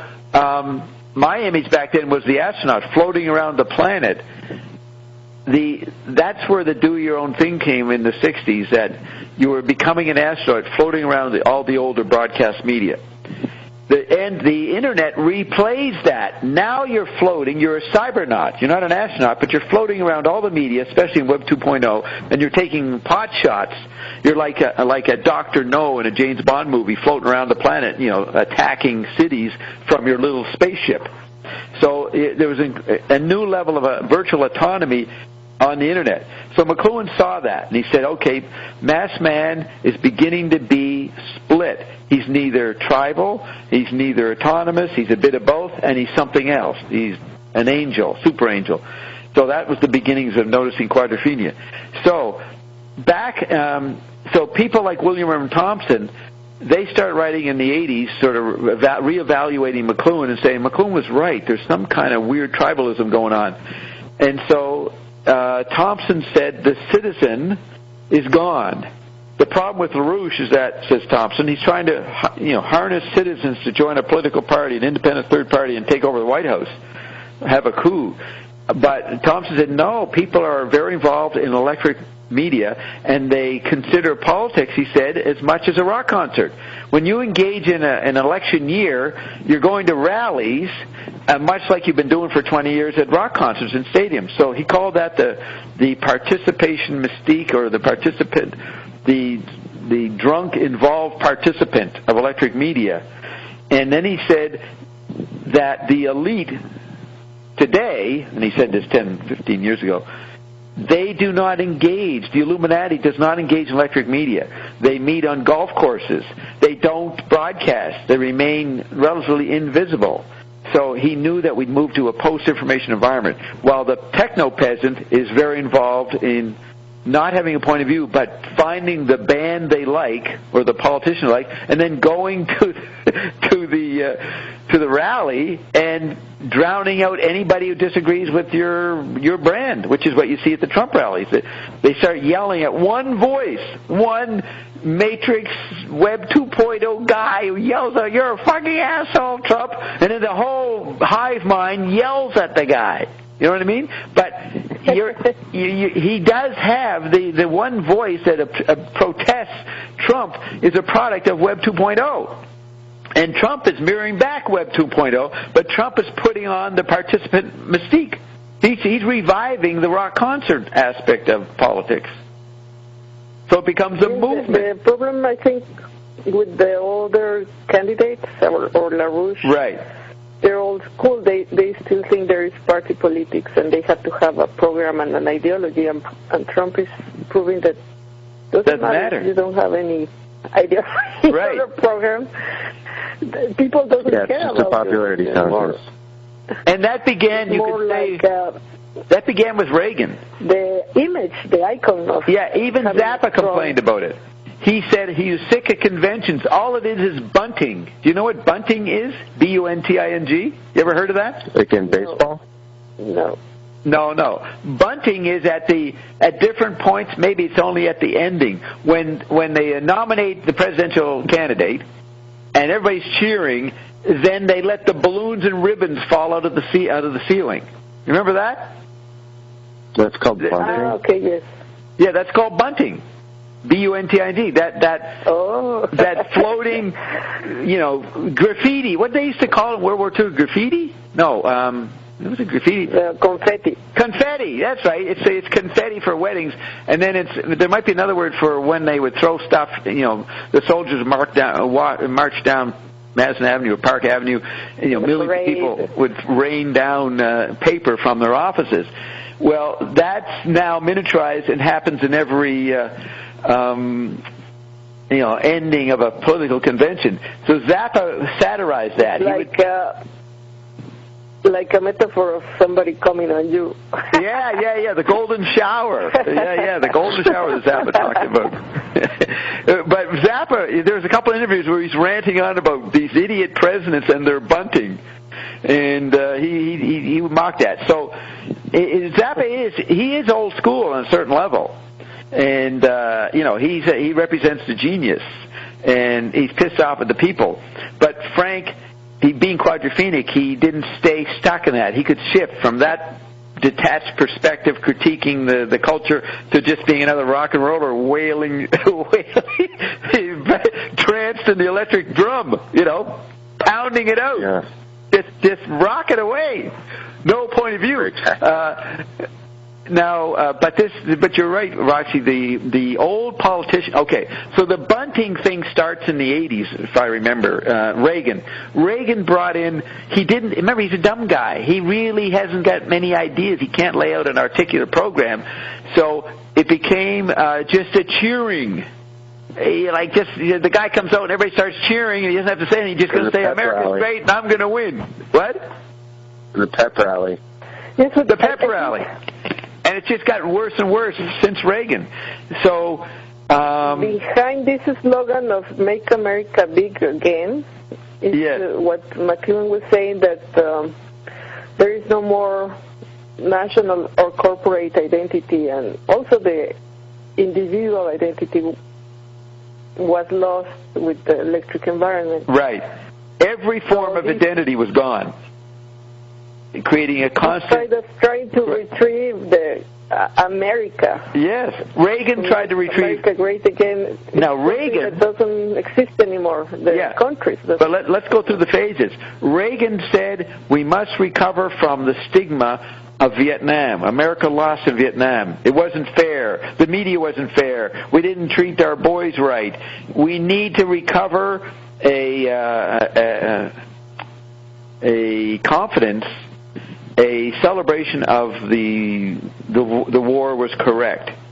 So then Reagan spends save face, which McLuhan predicted. Tribal people, the most important thing is saving face. So all through the 80s, Reagan would conduct little wars against nobody countries to rebuild, to show that America was tough, And then it peaked with the invasion of Iraq. But so they're trying to recover and reestablish the image of America. There's still a retrievable small-town image that Reagan can retrieve. And the Android meme said he was successful. Remember his fucking funeral. He was given a pharaonic, meaning Pharaoh-derived, Egyptian fucking funeral. They had his fucking coffin out there for a fucking week, up there at the top of the pyramid or someplace. You remember that? He lay in state for a fucking week like a mummified pharaoh. Okay, so he retrieved America as a sacred empire. All the time, digital technology sneaking up, and it's going to destroy America. So he covered it up. And Thompson writes about that, how Reagan them, revived the image of America, but actual chemical body of America fell apart. So here comes Trump redoing everybody, including Reagan. But what's he saying? America disappeared. There is no America to retrieve. Whereas Reagan retrieved an America that was important, that was powerful, that won World War II. Trump's saying the place is such a mess, we got to start over again. We have to rebuild the country. Reagan didn't say we have to rebuild the country. We just have to save face. We have to restore our historical meaning of the 60s. Better tuck our shirt back in and get back on the horse. Yeah, so Trump is post-apocalypse. What is that guy called? Max, Mel Gibbons, whatever that guy's name, those movies, Mad Max? Mad Max, yeah. Yeah, the post-Armageddon movie. I heard Roxy Snicker. That's her era. Is that your movie? That's her movie. She grew up looking at Mad Max in the post-apocalyptic world.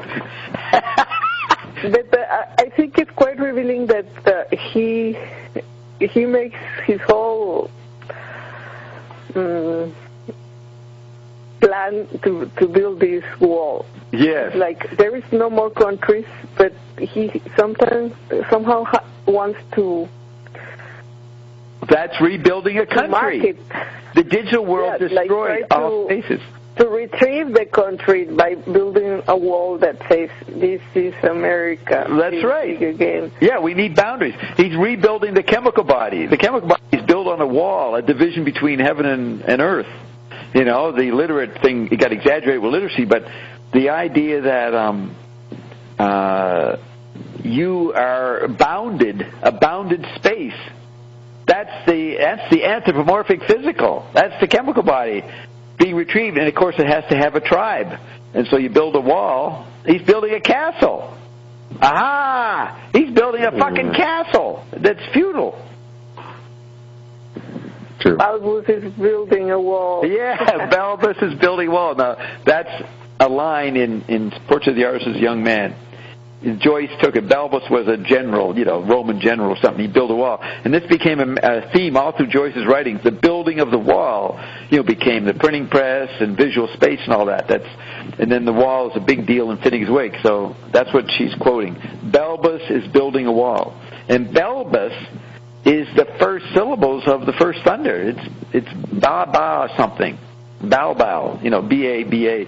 The Balbus of Balbus, building a wall, is in the first thunder. First syllables. I know it's really Bob, right? Bob. It begins with me, the first thunder. Think of that, man. Can you claim that? No, you can't. That's why I'm Bob and you're not. Claim that. My name's Bob. You are building a wall of mortar. Yes, I am the handy. I'm a wall that I sell to people. Okay, you want to get away from the invasion of your 5 bodies by the android meme? We give you the product that insulates you and makes you feel stronger than the android meme. That's what the drops do. They give you autonomy. We create a temporary wall for you so you can get some slack. Then after you get bored of having slack, then you can enter the world of mortar again and be participatory tribal, but with new vigor because you know there's a place to go to retreat to. Remag, renew, remite, and RNA drops. Retreat. And realign. Which is just a candy bar that you guys rebrand. Yeah, the restruct. What candy bar? What was that? I said retreat, but I was joking, making a play on the word treat, like a numbing treat. You're too burble. You're burbled. You're making a joke on retrieve? Yeah. When I have to explain the jokes, we know that they're just not winners. We can move on. Hey man, I was saying retreat, like remite, You're slurring your speech, Nate. Your speech. You're up too late. Your speech is slurred. All right. I'll try to be extra articulate. Clearly. Yeah.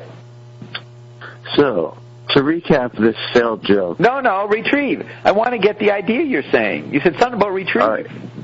I said retreat. Oh, retreat. Yeah, okay. And then I said it, which is just a rebranded candy bar that you guys would. Oh, okay, all right. Yeah. We give people retrieved, retreated, a retreat. Relax and allow. But, what would you say when Ian says that you obsolete all bodies? That's happening. I understand. Trying to build a wall like a way of reacting to this dissolution, like they need this sort of physical boundary that somehow... Okay, when Ion rejected McLuhan in the first year, and then he started saying, we like your body's model. I said, well, that comes from McLuhan.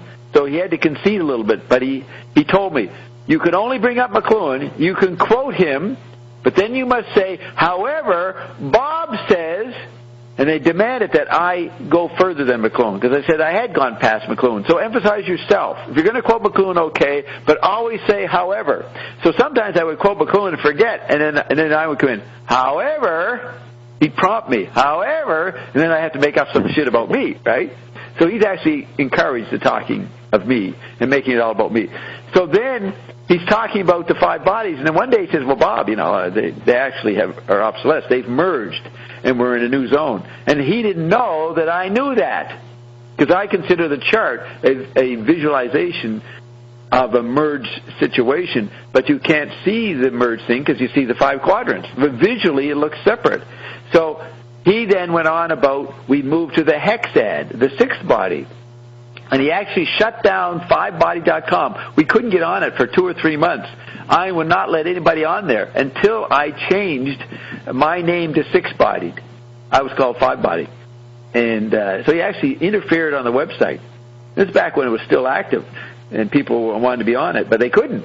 So he talked about the merger of the 5 bodies, and I was able to talk about it, but you'll see him saying, Bob doesn't know the endormine's gone, or that there's 5 bodies have disappeared. That's the hidden ground of my chart, is the disappearance, because it says at the bottom of the chart, waiting for the spinning clothing crystals, waiting for organic bodies. The spinning clothing crystals have danced the hexadvertisement. That's the hexadic. That's the 6th level. Now, waiting for organic bodies, we have an argument in the LaRouche quadrant, the Thompson quadrant, the McClune quadrant, the Kroger quadrant, and the Dobbs quadrant over what is a body today. So you have different levels of retrieval. You have Trump politics and boring stuff is a retrieval of the chemical body. New virtual Silicon Alley technologies are retrieval of the chip body. Better and better TV shows is a retrieval of the TV body. So there's endless retrieval of the bodies, Baroque spirals of excellence.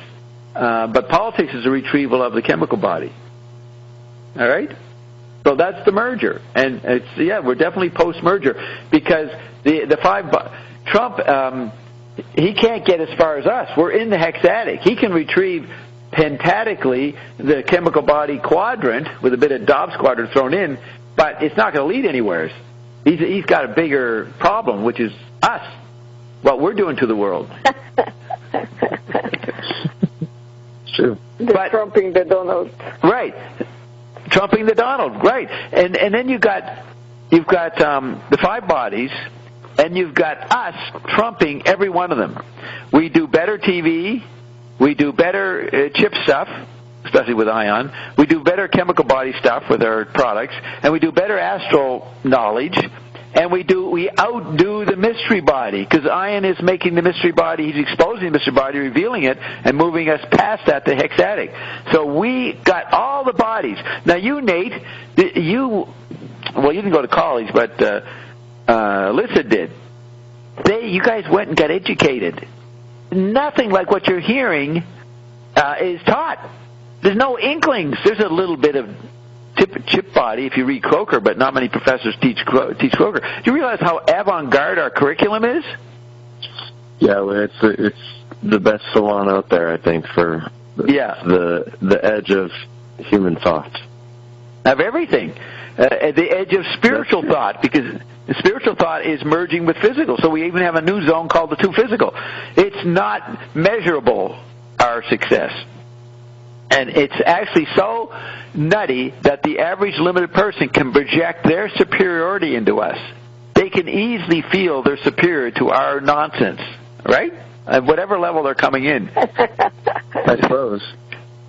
Like the Deepak Chopras, the David Wilcox, those guys in the New Age circuit, the Greg Bradens, who do forwards for all kinds of New Age books, they can't come near us, and they could actually say, well, that's actually an evil demon over there in Dobbstown, saying what he says, swearing and threatening to smoke people.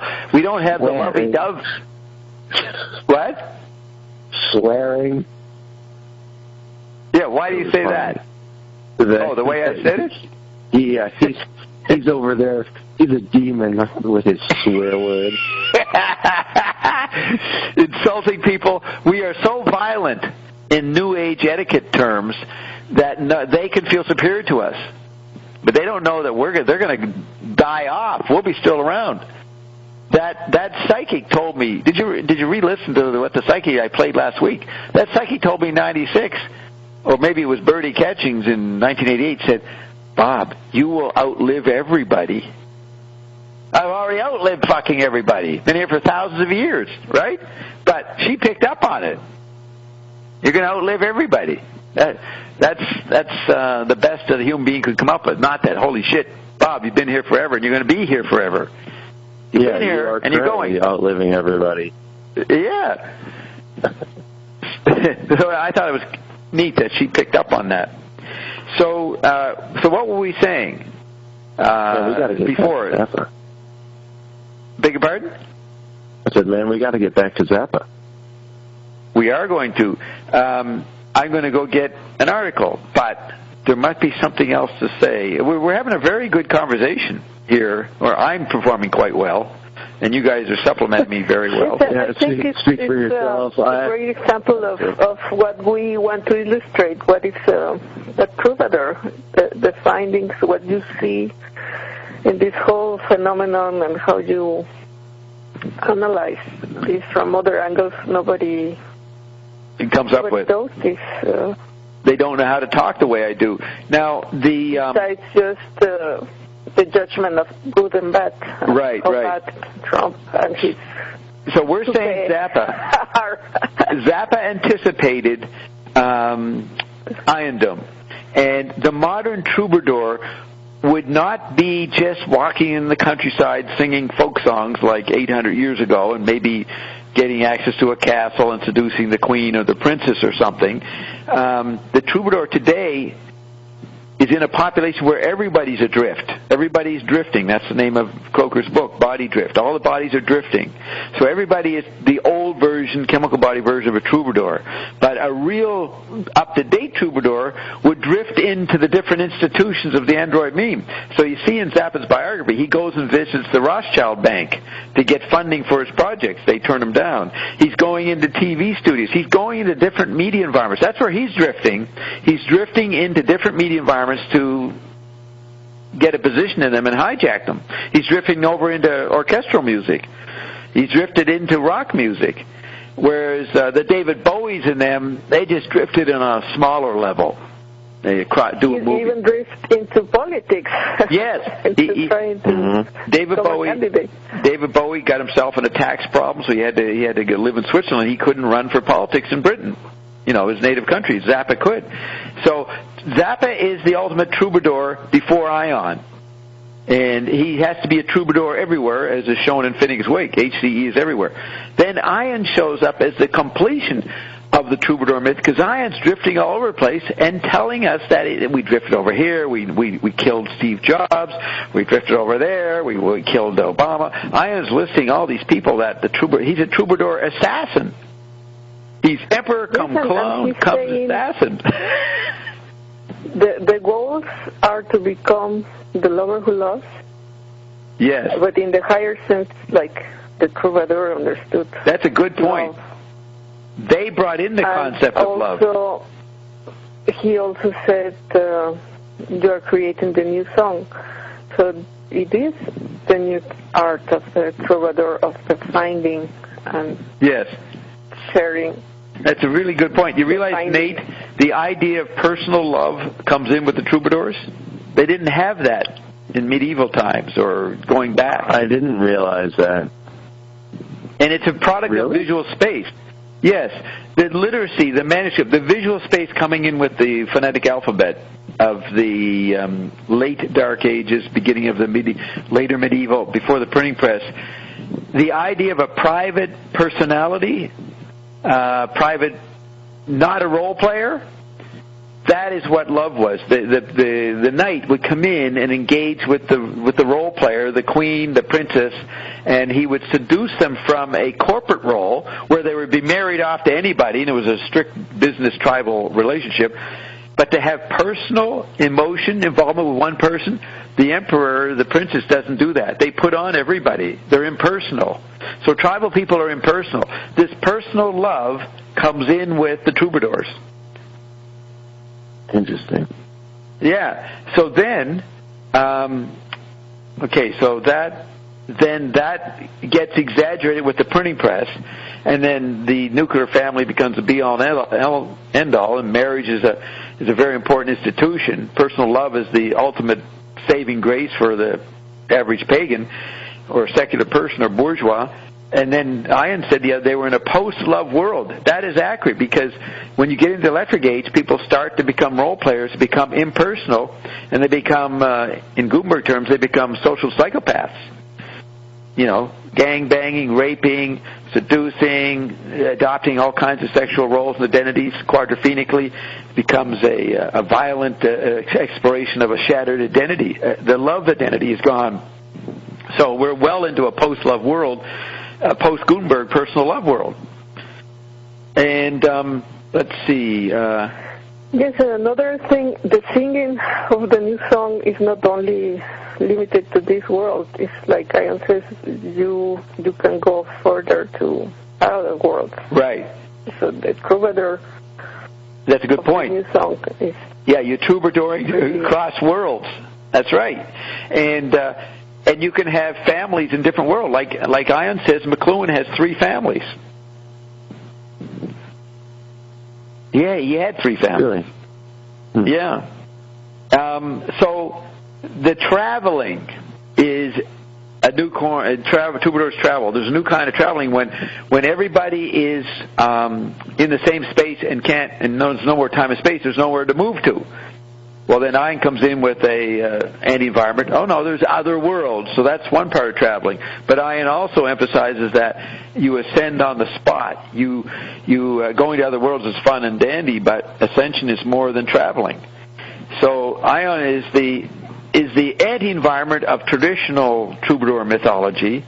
He's the anti-environment to everything, every meme, every institution. And Zappa attempted to be that. Phineas Wake attempted to be that. Dobbs attempted to be that before Ion showed up. Yes, and you said also that the troubadour is very important in the Finnegan's Wake. Yes, Tristan and Isolde, that major, medieval troubadour myth, is a key story in Finnegan's Wake. It begins with Tristan taking, he's cuckolded King Mark. And the castle of the head. Yeah, House Castle and environs. There was a fad to retrieve medievalism in the 20s, and it begins in the 19th century with John Ruskin and the Pre-Raphaelites. Do you know about them? William Morris, the crafts movement. They did not like, in the 1850s, 60s, they didn't like the industry, the shoddy or mass-produced industrial products, so they retrieved the aesthetics of the chemical body working and making beautiful objects. Now, it was a lost cause, but LaRouche spends a lot of time in the late 70s, early 80s, describing how the oligarchs, the aristocrats of England, wanted to retrieve a medieval sensibility. So they promoted William Morris, John Ruskin, the Pre-Raphaelites, and Oscar Wilde, and all these guys. They represent a retrieval of pre-printing press sensibility, which the aristocrat was invested in. And some of these aristocrats were these parallel worlder guys that we find along the Loire Valley. So LaRouche says, no, that's nostalgia. But the aristocrats had nothing going for them but promoting the retrieval, and much of the art of the teens and 20s was still craft-oriented. In the art schools, there was a big craft movement again in the 60s and 70s, and LaRouche was against that. And McLuhan was against that, in the sense they said this is just a knee-jerk fad retrieval and will have no staying power and is not about the ground. And Zappa was like that. He said he hated poetry. He knocked all the traditional arts that the counterculture was taking time to do in the 60s, 70s, 80s, and Roxy did that when she went to Berlin. She engaged in the counterculture of performances, theater, making costumes. She was doing the craft stuff, right, Roxy? That's what you did. Yes. You were a Pre-Raphaelite, a dupe of Queen Victoria and those 19th century oligarchs. That's why I felt quite confident in not doing anything. I wasn't going to become a craft person. I was not going to make anything because I knew processing McLuhan says in one of those great recordings from Tony Schwartz, he says, the work of today is to stay informed and engage in pattern recognition and just know what's going on. That's all I did for 40 years.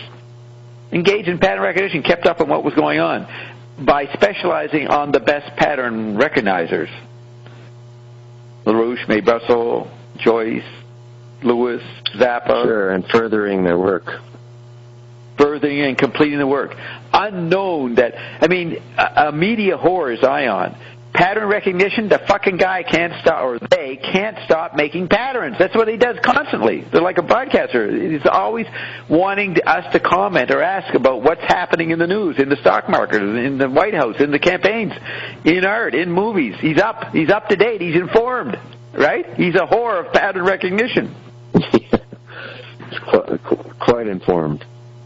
Yes, super informed. So he's showing all that McLuhan said you had to become.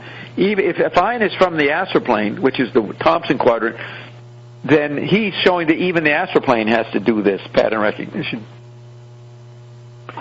I suppose that's what Zappa what life does. Beg your pardon? Is that